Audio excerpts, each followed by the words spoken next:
ನಮಸ್ಕಾರ ಸ್ನೇಹಿತರೆ, ನ್ಯಾಷನಲ್ ಟಿವಿಯ ಈ ಒಂದು ವಿಶೇಷ ಸೆಗ್ಮೆಂಟ್ಗೆ ಸ್ವಾಗತ. ನಾನು ಸುಜಯ್ ರಾಜ್. ಸ್ನೇಹಿತರೆ, ರೇಣುಕಾ ಸ್ವಾಮಿ ಕೊಲೆ ಪ್ರಕರಣದಲ್ಲಿ ಅರೆಸ್ಟ್ ಆಗಿರುವ ದರ್ಶನ್ ಅಂಡ್ ಗ್ಯಾಂಗ್ ಅನ್ನ ಪೊಲೀಸರು ಕಸ್ಟಡಿಗೆ ತೆಗೆದುಕೊಂಡು ಇವತ್ತಿಗೆ 10 ದಿನ ಆಗಿದೆ.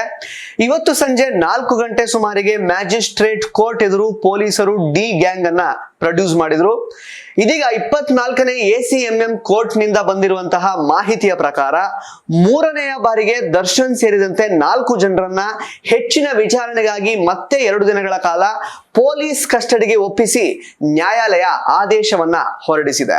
Special public prosecutor Prasanna Kumar ಅವರು ದರ್ಶನ್, ವಿನಯ್, ಪ್ರದೋಷ್, ಧನ್ರಾಜ್ ಸೇರಿದಂತೆ ಒಟ್ಟು 6 ಜನರನ್ನ ಮತ್ತೆ 4 ದಿನಗಳ ಕಾಲ ಪೊಲೀಸ್ ಕಸ್ಟಡಿಗೆ ಕೊಡಿ ಅಂತ ಪೊಲೀಸರ ಮೂಲಕ ರಿಮ್ಯಾಂಡ್ ಅರ್ಜಿಯನ್ನ ಸಲ್ಲಿಸಿದ್ರು. ಆಕ್ಚುಲಿ ಕಾನೂನಿನ ಪ್ರಕಾರ ಇಂತಹ ಕೇಸ್ಗಳಲ್ಲಿ 14 ದಿನಗಳ ಕಾಲ ಪೊಲೀಸರು ಕಸ್ಟಡಿಗೆ ಆರೋಪಿಗಳನ್ನ ತೆಗೆದುಕೊಳ್ಳಬಹುದು. ಈಗ 10 ದಿನ ಆಗಿದೆ. ಹಾಗಾಗಿ ಇನ್ನೂ 4 ದಿನ ಕಸ್ಟಡಿಗೆ ಇವರೆಲ್ಲರೂ ಬೇಕು ಅಂತ ಕೇಳ್ಕೊಂಡಿದ್ರು. ಡಾಕ್ಟರ್ ಆಗೋ ಕನಸಿದೆಯಾ? ನೀಟ್ ಅಲ್ಲಿ ಕಡಿಮೆ ಅಂಕಗಳು ಬಂದಿದೆಯಾ? ಇಂಜಿನಿಯರಿಂಗ್ ಓದೋ ಬಜೆಟ್ ಅಲ್ಲಿ ವಿದೇಶದಲ್ಲಿ MBBS ತಡ ಯಾಕೆ? ಕಾಂಟ್ಯಾಕ್ಟ್ ಮಾಡಿ ಡಾಕ್ಟರ್ ಟೀಮ್ಸ್. ಆದ್ರೆ ವಾದ ಪ್ರತಿವಾದದ ನಂತರ ದರ್ಶನ್, ಧನ್ರಾಜ್, ಪ್ರದೋಷ್ ಮತ್ತು ವಿನಯ್ ಈ 4 ಜನರನ್ನ ಮಾತ್ರ ಕೋರ್ಟ್ ಆದೇಶದ ಮೇಲೆ ಮತ್ತೆ ಪೊಲೀಸ್ ಕಸ್ಟಡಿಗೆ 2 ದಿನಗಳ ಕಾಲ ವರ್ಗಾಯಿಸಲಾಗಿದೆ. ಸೊ ಹಾಗಾಗಿ ಇನ್ನುಳಿದಿರುವಂತಹ A1 ಪವಿತ್ರ ಗೌಡ ಸೇರಿದಂತೆ ಇನ್ನುಳಿದ ಆರೋಪಿಗಳನ್ನ ನ್ಯಾಯಾಂಗ ಬಂಧನಕ್ಕೆ ಒಪ್ಪಿಸಲಾಗಿದೆ. ಅಂದ್ರೆ ಪವಿತ್ರ ಗೌಡ ಸೇರಿದಂತೆ ಇನ್ನುಳಿದ ಆರೋಪಿಗಳು ಈಗ ಪರಪ್ಪನ ಅಗ್ರಹಾರ ಜೈಲ್ ಪಾಲಾಗಿದ್ದಾರೆ. ಟೆರರಿಸ್ಟ್ ಕೇಸ್ಗಳಲ್ಲಿ ಸ್ನೇಹಿತರೆ, ಅಥವಾ ತುಂಬಾ ಕಾಂಪ್ಲಿಕೇಟೆಡ್ ಕೇಸ್ಗಳಲ್ಲಿ ಮಾತ್ರ ಈ ರೀತಿ 14 ದಿನಗಳ ಪೊಲೀಸ್ ಕಸ್ಟಡಿಯನ್ನ ಪೊಲೀಸರು ಕೇಳುವಂತದ್ದು ವಾಡಿಕೆ. ಅಂದ್ರೆ ಸಾಕಷ್ಟು ಮಾಹಿತಿಯನ್ನ ಕಲೆ ಹಾಕ್ಲಿಕ್ಕಿರುತ್ತೆ, ಸಾಕಷ್ಟು ಜನರನ್ನ ವಿಚಾರಣೆ ಮಾಡ್ಲಿಕ್ಕಿರುತ್ತೆ.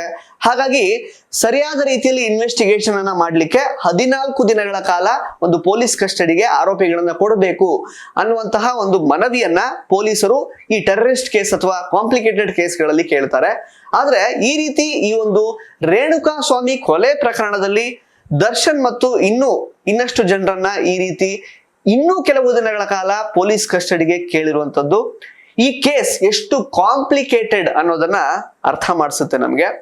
ಜೊತೆಗೆ ದರ್ಶನ್ ಅವರು ಈಗ ಮತ್ತೆ 2 ದಿನಗಳ ಕಾಲ ಪೊಲೀಸ್ ಕಸ್ಟಡಿಗೆ ಹೋಗಿರುವಂತದ್ದು ಅವರಿಂದ ಇನ್ನಷ್ಟು ಮಾಹಿತಿಯನ್ನ ಕಲೆ ಹಾಕುವಂತಹ ಅವಶ್ಯಕತೆ ಇದೆ ಪೊಲೀಸರಿಗೆ ಅನ್ನುವಂಥದ್ದನ್ನ ಈ ಒಂದು ಪ್ರಕರಣ ಈ ಸದ್ಯದ ಮಟ್ಟಿಗೆ ಹೇಳ್ತಾ ಇದೆ. ಸದ್ಯಕ್ಕೆ ಪೊಲೀಸ್ ಕಸ್ಟಡಿಗೆ ದರ್ಶನ್ ಅಂಡ್ ಗ್ಯಾಂಗ್ ಅಂದ್ರೆ 4 ಜನಗಳ ಗ್ಯಾಂಗ್ ವಾಪಸ್ ಆಗಿದೆ. ಪವಿತ್ರ ಗೌಡ ಪರಪ್ಪನ ಅಗ್ರಹಾರಕ್ಕೆ ತೆರಳಿದ್ದಾರೆ. ಇದೇ ಸಂದರ್ಭದಲ್ಲಿ ಪವಿತ್ರ ಗೌಡ ಅವರನ್ನ ಭೇಟಿ ಆಗ್ಲಿಕ್ಕೆ ಅವರ ಮಗಳು ತಮ್ಮ ಅಜ್ಜಿಯ ಜೊತೆಗೆ ಇವತ್ತು ಮ್ಯಾಜಿಸ್ಟ್ರೇಟ್ ಕೋರ್ಟ್ ಹತ್ರ ಬಂದಿದ್ರು. ಒಂದ್ ರೀತಿ ಭಾವನಾತ್ಮಕವಾದಂತಹ ಒಂದು ಸೀನ್ ಅಂತ ಹೇಳ್ಬೋದು ಇದನ್ನ. ತಮ್ಮ ಅಮ್ಮನನ್ನ ನೋಡ್ಲಿಕ್ಕೆ, ಇನ್ನೇನು ಜೈಲ್ ಪಾಲಾಗ್ತಾ ಇರುವಂತಹ ಪವಿತ್ರ ಗೌಡ ಅವರನ್ನ ನೋಡ್ಲಿಕ್ಕೆ ತಮ್ಮ ಮಗಳು ಇವತ್ತು ಬಂದಿದ್ರು. ಆಲ್ಮೋಸ್ಟ್ 10 ದಿನಗಳಿಂದ ಪೊಲೀಸ್ ಕಸ್ಟಡಿಯಲ್ಲಿ ಇದ್ದಂತಹ ಪವಿತ್ರ ಗೌಡ ಅವರಿಗೆ ಒಂದ್ ರೀತಿ ಸ್ವಲ್ಪ ಮಟ್ಟಿಗೆ ಫ್ರೀಡಮ್ ಸಿಕ್ಕಿದಾಗ ಆಗಿದೆ. ಅಂದ್ರೆ ಜುಡಿಷಿಯಲ್ ಕಸ್ಟಡಿ, ನಾನೇನೀಗ ಪರಪ್ಪನ ಅಗ್ರಹಾರ ಜೈಲಿಗೆ ಪವಿತ್ರ ಗೌಡ ಅವರನ್ನ ಕಳಿಸ್ತಾರೆ ಅಂತ ಹೇಳಿದ್ನಲ್ಲ, ಅಲ್ಲಿ ಸ್ವಲ್ಪ ಈ ಪೊಲೀಸ್ ಕಸ್ಟಡಿಯಲ್ಲಿ ಇದ್ದದಕ್ಕಿಂತಲೂ ಸ್ವಲ್ಪ ನಿರಾಳವಾದಂತಹ ಒಂದು ವಾತಾವರಣ ಇರುತ್ತೆ. ಅಫ್ಕೋರ್ಸ್ ಜೈಲಿಗೆ ಹೋಗಿರ್ತಾರೆ, ಬಟ್ ಪೊಲೀಸ್ ಕಸ್ಟಡಿಯಲ್ಲಿ ಇರುವಾಗ ಬೇರೆ ಬೇರೆ ಕಡೆ ಸುತ್ತಾಡಿಸುವಂಥದ್ದು, ಇನ್ವೆಸ್ಟಿಗೇಷನ್ ಮಾಡುವಂಥದ್ದು, ಪ್ರಶ್ನೆಗಳನ್ನ ಕೇಳುವಂಥದ್ದು, ಈ ರೀತಿ ತುಂಬಾ ಪ್ರೆಷರ್ ತಗೊಳ್ಳುವಂತಹ ಚಾನ್ಸಸ್ ಜಾಸ್ತಿ ಇರುತ್ತೆ. ಒಂದ್ ರೀತಿ ತಲೆನೋವು ಅಂತಾನೆ ಹೇಳ್ಬೋದು ಪೊಲೀಸ್ ಕಸ್ಟಡಿಯಲ್ಲಿ ಇರುವಂತದ್ದು.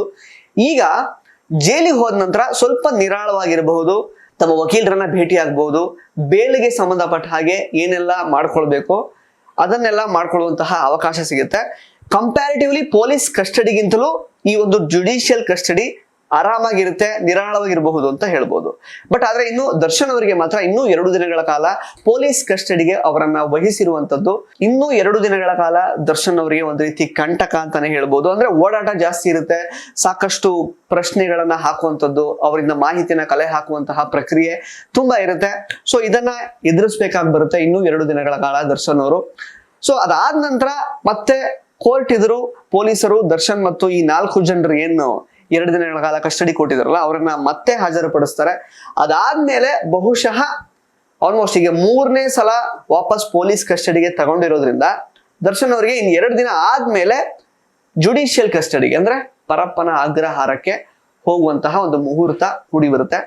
ಸೊ ಸದ್ಯಕ್ಕೆ ಸಿಕ್ಕಿರುವಂತಹ ಮಾಹಿತಿಯ ಪ್ರಕಾರ ದರ್ಶನ್ ಮತ್ತೆ ಪೊಲೀಸ್ ಕಸ್ಟಡಿಗೆ, ಪವಿತ್ರ ಗೌಡ ಜೈಲಿಗೆ.